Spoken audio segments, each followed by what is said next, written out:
Guys দেন আমি এখন আমার মা ইফতার বানাইছে তাই খাইতেছি।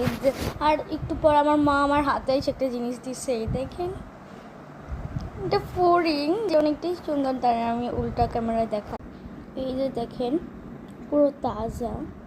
বাট আমি বুঝতেছি না ওইটা কেন যাইতেছে না, আমার হাতে চুপ করে বইসে আছে, কতই সুন্দর না? আপনারা কাছ থেকে দেখতে পারলেন ভালো, তুই দেখছেন নীল নীল। আমার হাত থেকে এটা উইরা যাবে নাকি জানি না, বাট ওরে বাইরে আমি সাইডা দিতে চাই।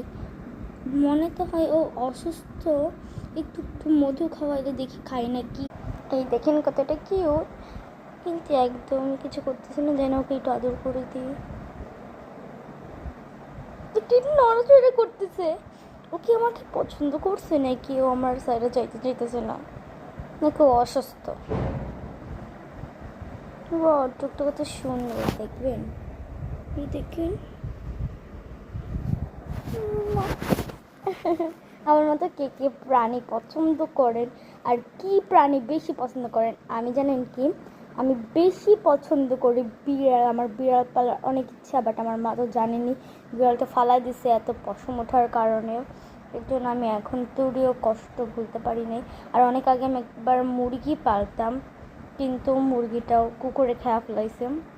ওটা আমার সব থেকে প্রিয় মুরগি ছিল, আমার কোলে ঘুমাইতো খাইতো এরকম ছিল। আর আমরা মেহেন্দি কিনছি, আজকে দেখেন এত গাঢ় একটা কালার হয়। মা একটু বলছিল আর কি কাশ্মীরি মেহেন্দি, ওটা একটু দিয়ে দেখতে। আমি এমনি ধুয়া ফেলাইছি, তাও কত গাঢ় হয়েছে, না জানি শুকাইলে কত গাঢ় হবে।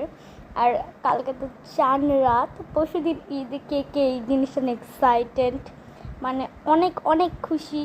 আমার অনেক ইচ্ছা হইতেছে, আমার মনে হচ্ছে আজকে ঈদ, আজকে এই জিনিসগুলো পরে মেহেন্দি টেহেন্দিতেই, বাট আর কি করা। আর আপনারা বলেন এটা একটা নাম দিব, এটা আমি বাসায় পালবো। যদি ছেড়ে দিই তাহলে চলে গেলে চলে যাবে, আর যদি থাকে তাহলে এটা একটা নাম দিব। আপনারা কমেন্টে জানিয়ে দিন ওর কী নাম দেওয়া যায়।